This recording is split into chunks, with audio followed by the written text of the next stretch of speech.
Perkenalkan, nama aku Cynthia Regina dari kelas 11 MIPA 3. Vlog kali ini bertema transformasi. Di sini aku ngejelasinnya nggak bakal sendirian. Aku dibantu sama teman-teman aku. Halo semua, aku Luke Marvin. Halo, aku Antonio Fidelis. Halo, aku Marcel Manuel. Teman-teman, kalau kalian dengar kata transformasi, apa sih yang kalian pikirin?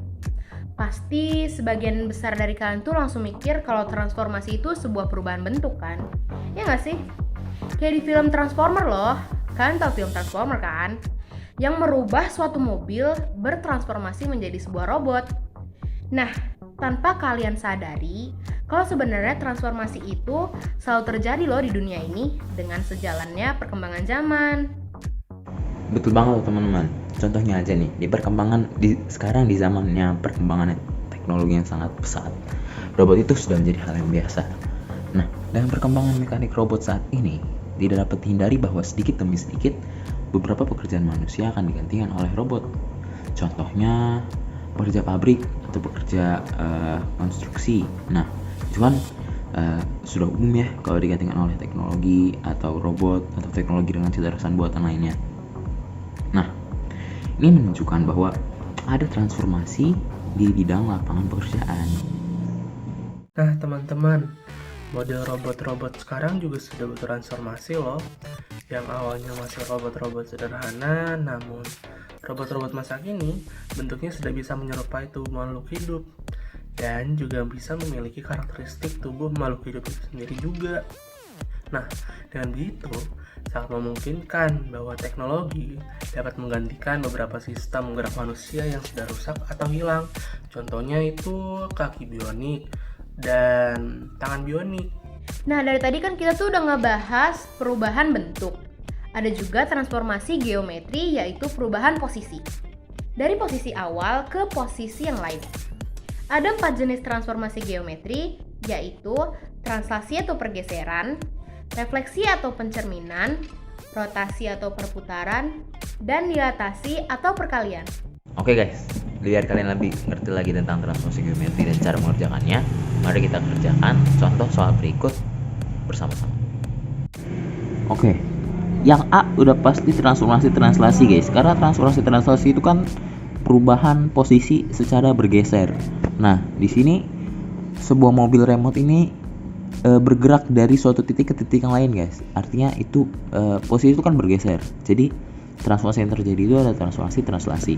Nah, untuk yang B, kita disuruh mencari koordinat titik B. Nah, titik awalnya itu 1,2. Nih, 1,2 kita bikin matriksnya 1,12. Nah, mobil ini bergerak ke depan sepanjang 3 satuan dan belok ke kanan sepanjang 2 satuan. Artinya, kalau ke kanan itu dan di poinnya juga ditulis kalau ke kanan itu sumbu X positif, kalau ke depan itu sumbu Y positif. Jadi kita tulis 23, matriks 23 sebagai matriks translasinya. Nah, cara ngerjain ini itu gampang banget ya. Jadinya caranya itu yang atas ditambah yang atas, yang bawah ditambah yang bawah. Jadi 1 tambah 2, 3, 2 tambah 3, 5. Jadi koordinat titik B adalah 3,5. 3 itu ada di sumbu X, 3 di sumbu X dan Y di 5 di sumbu Y. Nah, untuk cara yang C, kita disuruh mencari persamaan lingkaran yang tempat mobil itu bergerak. Nah, tadi kan emang di soal semua mobil remote diletakkan di pusat suatu lingkaran. Pusat suatu lingkaran itu koordinatnya di 1,2. Nah, untuk membuat persamaan lingkaran yang berpusat di titik A, B itu caranya kayak gini. X kurang A kuadrat ditambah Y kurang B kuadrat sama dengan jari-jari kuadrat. Nah, tadi di poinnya itu jari-jarinya 5. Jika jari-jarinya 5. Nah, berarti kita jabarin aja. A-nya itu 1, B-nya itu 2. Jadi X kurang 1 kuadrat ditambah Y kurang 2 kuadrat sama dengan 5 kuadrat. Nah, ini 5-nya kita pangkat 2 jadi 25. Jadi ini persamaan akhirnya guys. X kurang 1 kuadrat ditambah Y kurang 2 kuadrat sama dengan 25. Selain itu, mungkin beberapa dari kalian sudah tahu kalau transformasi juga pernah terjadi di sistem demokrasi negara kita. Sistem demokrasi di Indonesia pernah bertransformasi sebanyak 3 kali. Pertama, demokrasi Indonesia yang bersifat liberal atau parlementer bertransformasi ke demokrasi terpimpin. Demokrasi liberal berlangsung di Indonesia dari tahun 1950 sampai tahun 1959. Setelah itu, demokrasi terpimpin berlangsung di Indonesia dari tahun 1959 sampai tahun 1966. Di tahun 1966, demokrasi Indonesia kembali mengalami transformasi menjadi demokrasi Pancasila. Sistem demokrasi ini adalah sistem demokrasi terlama yang pernah bertahan di Indonesia, yaitu selama 32 tahun, dari tahun 1966 sampai tahun 1998. Namun, pada sistem demokrasi ini, hak masyarakat dalam berpendapat sangat minim, dan akhirnya kembali bertransformasi ke demokrasi era reformasi yang bertahan dari tahun 1998 hingga kini. Nah teman-teman, di setiap perubahan demokrasi pasti ada beberapa faktor penyebab yang mengakibatkan beberapa demokrasi ini dinilai kurang pas dengan bangsa Indonesia, sehingga terjadi perubahan bentuk sistem demokrasi yang dinilai lebih baik. Demokrasi Pancasila contohnya, kan padahal sudah bertahan di Indonesia selama 32 tahun, tapi pada akhirnya pun kekurangan dan penyimpangan tetap terjadi. Pada demokrasi Pancasila, masyarakat dibungkam haknya untuk melakukan pers dan menyampaikan pendapat atau kritikannya terhadap pemerintah, yang sampai-sampai menimbulkan banyaknya pelanggaran HAM yang dilakukan pemerintah seperti penggusuran dan pembantaian masyarakat. Selain itu, pada demokrasi terjadi kesenjangan ekonomi antara daerah dengan pusat, sehingga kesejahteraan rakyat di beberapa daerah tidak merata. Ini menimbulkan banyak masyarakat yang jatuh dalam kemiskinan. Kemiskinan ini dapat digolongkan menjadi kemiskinan struktural. Hah? Kemiskinan struktural? Apa itu? Emang kemiskinan ada jenis-jenisnya? Ada dong, berdasarkan faktor penyebabnya, kemiskinan dapat digolongkan menjadi 3, yaitu kemiskinan struktural, kemiskinan kultural, dan kemiskinan natural.